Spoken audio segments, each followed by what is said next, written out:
Alright, back again. Today we're doing the rear deck speaker install on a 2013 Mustang. These things are kind of a pain in the ass to get to, but what do you expect? That's the way they make them.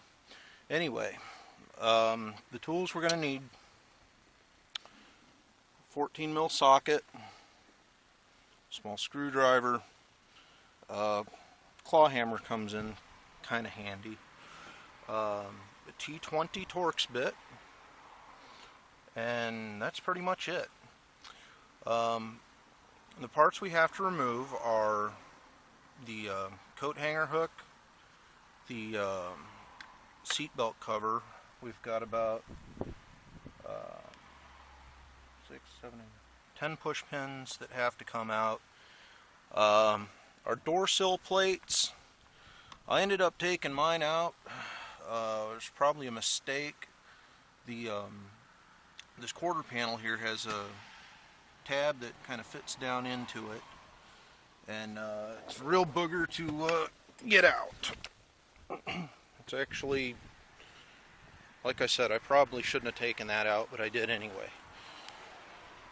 Your upper and lower door panels, they're all held in by little metal clips. The whole thing pops out real easy once you've got the push pins and the seat belt harness out of the way.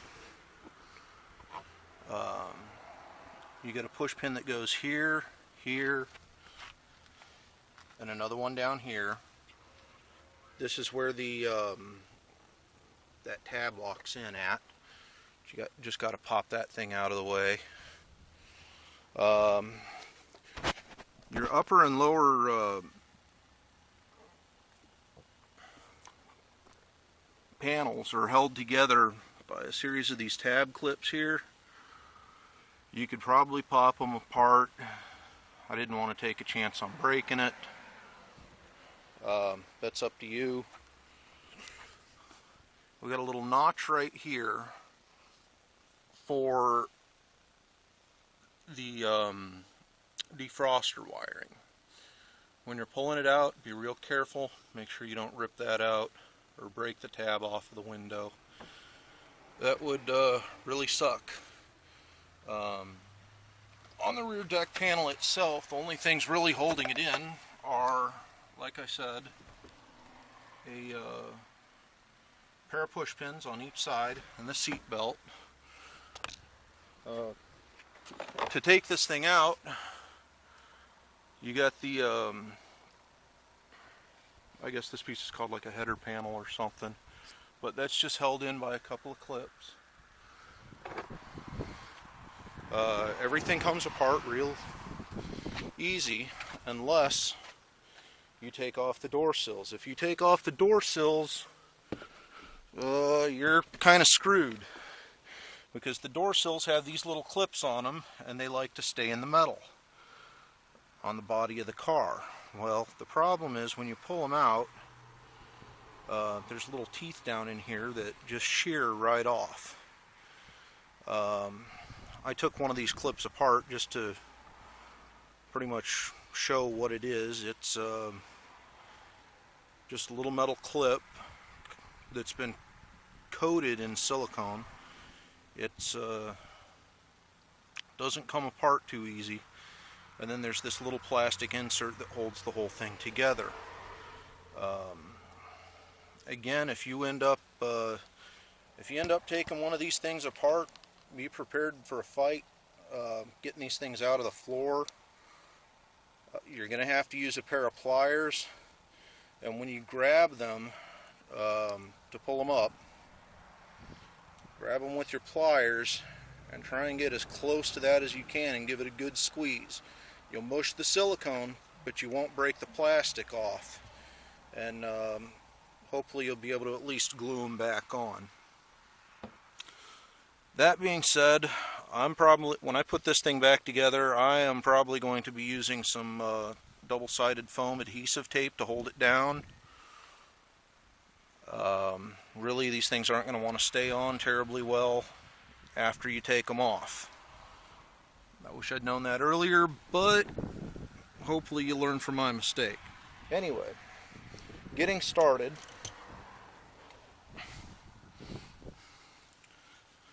One of the biggest drawbacks about doing this is just an absolute lack of room. At least once the seat backs are down, which is probably why some people take them out. But that clip just pops right open.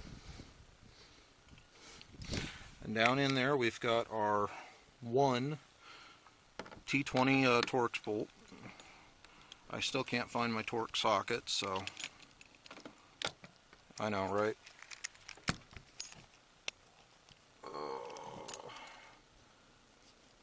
I hope that's pointing the right way.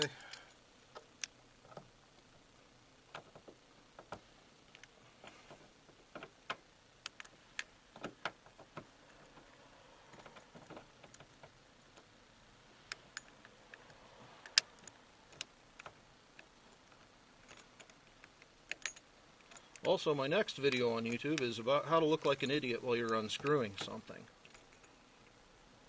Just sitting there and slowly and repeatedly turning a screwdriver, not really doing anything.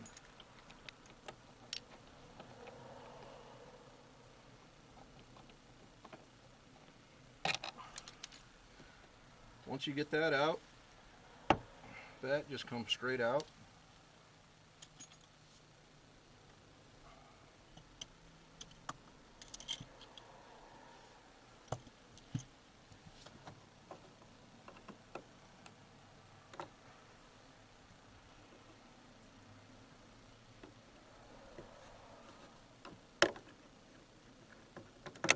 This piece here just pops right off.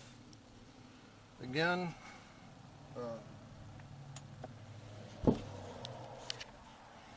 this thing is held in place by 3 little clips. So you just take that off, call it a day.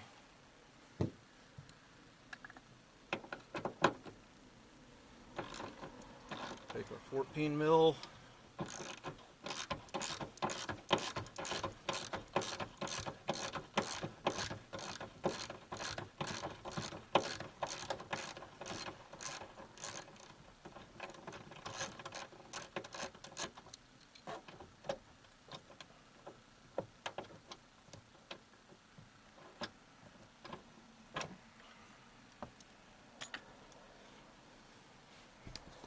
Now when you take this out, there's that little metal spiky point thing that just kind of aligns the thing right back into the body panel.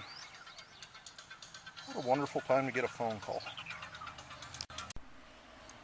Okay, so annoying phone call out of the way, and back to what we were doing. Anyway, this piece here, you just grab and give a little tug, and it comes right down. Those clips just pop right out.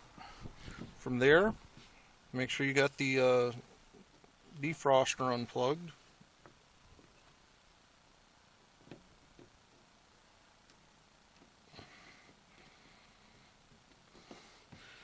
Crap, looks like somebody plugged that in upside down. Okay. Well, instead of fighting with it, just move on.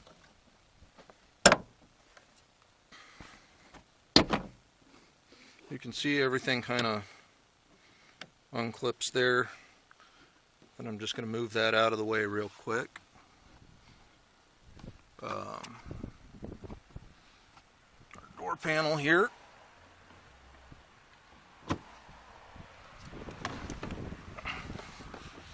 The plastic does come over the metal right here, so you just kind of undo that and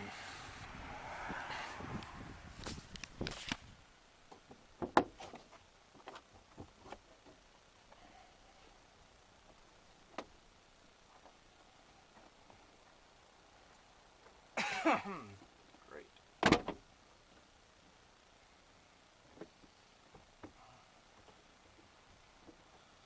Well, I guess there's really no way to avoid pulling this bottom sill plate up.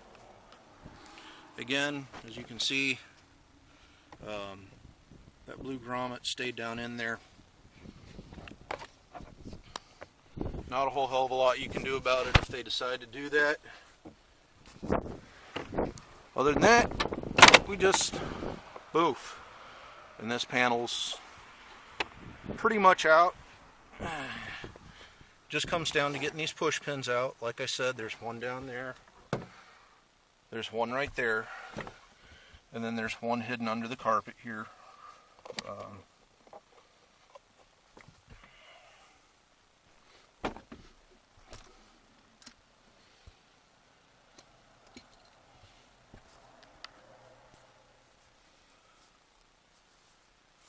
I don't know if the angle on this is going to be any good.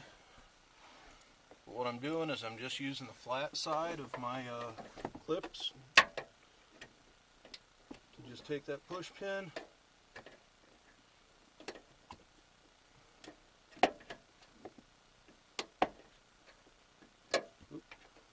Okay, this worked a lot better on the other side of the car for whatever reason.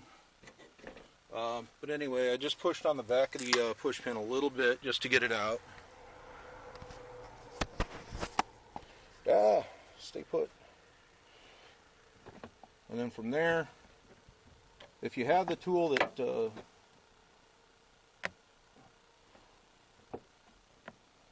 if you have the panel removal tool that hooks these things nice and easy, I recommend you use it.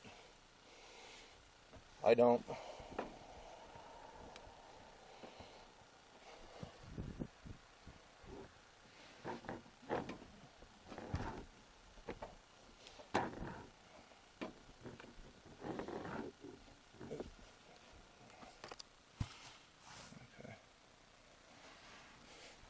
This push pin here, just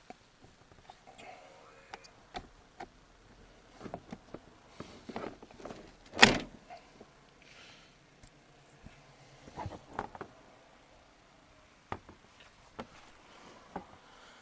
then push pin number 3. Sucks being like 6 feet tall and working in the back of a Mustang.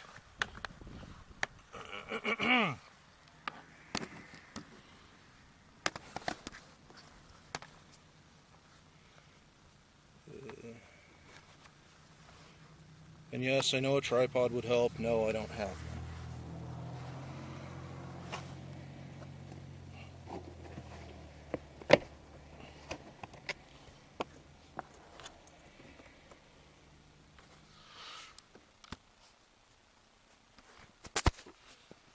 Stay put.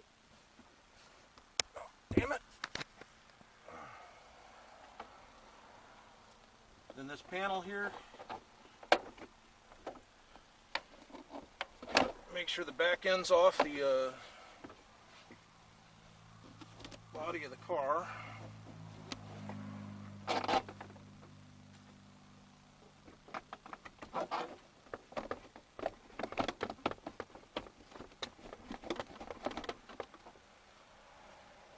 Up on here.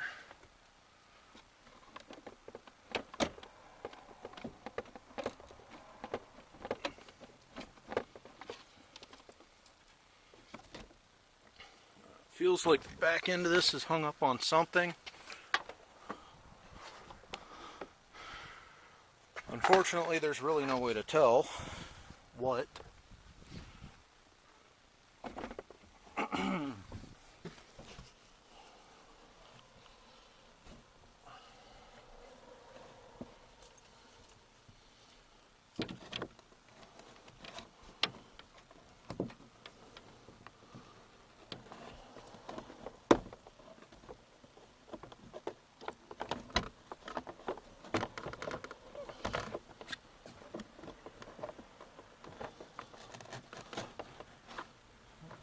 Oh, alright.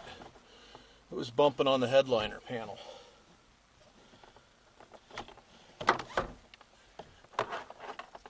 So,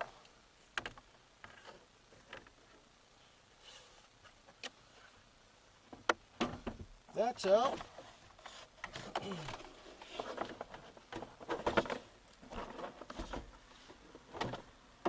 I'm just going to kick that right on out the car, out of the way.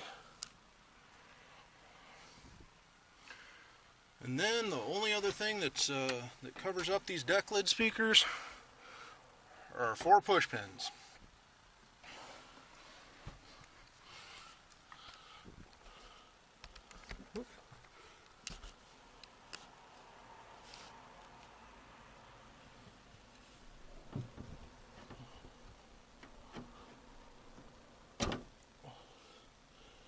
These last 4 push pins are real short ones.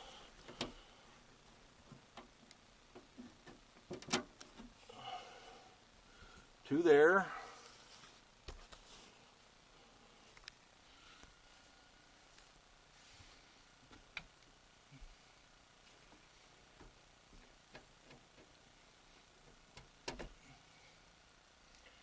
One.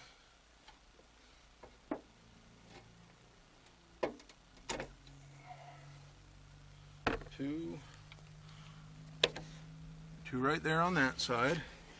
At this point, we just take our seat belt,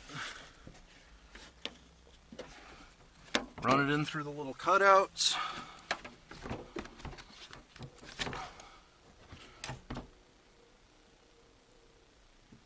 Make sure we don't lose our clips or push pins. And then this thing just slides straight on forward, which apparently really sucks if you're not a midget.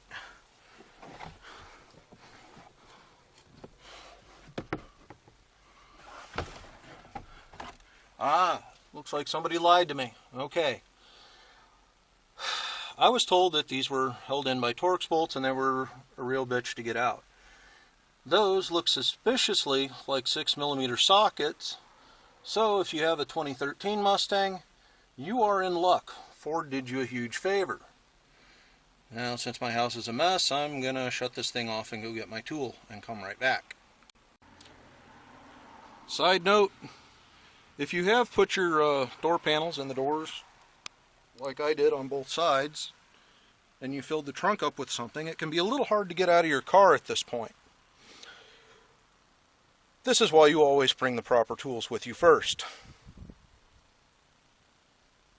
And the speakers and wiring harnesses adapters as well. Bring everything with you. You don't have to try and struggle out through this mess. Okay, back again this time. The proper 6mm socket, wiring harness adapters, and speakers. So there should be no more getting out of the car. On previous year's Mustangs, getting these bolts out without either messing up your window tint was a bit of a hassle. Ford seems to be a little nicer to us this time around, and gave us 6mm heads to work with instead of those really annoying Torx sockets. Still, if you have window tint on your car, be very careful. Try not to scratch it up. I shouldn't have to tell you that because you paid for it.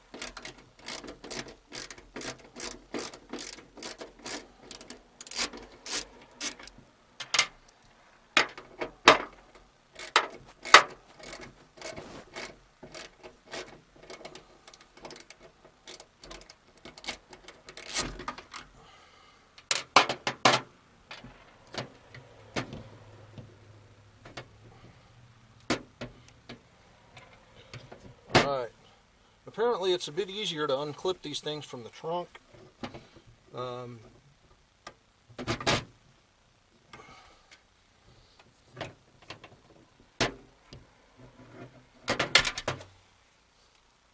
Just like the door speakers, it's just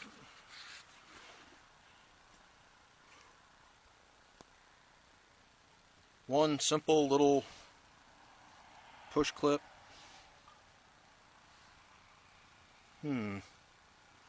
Okay. Apparently somebody sent me the wrong wiring harness adapters. Yeah. Wait a minute. No, never mind. I'm just an idiot. That happens. I'll get over it. Only now I look like an idiot in front of everybody that is going to see the video. Right. So the other end of this, just a male version. You just push down on the thing and pop it right off. We're done.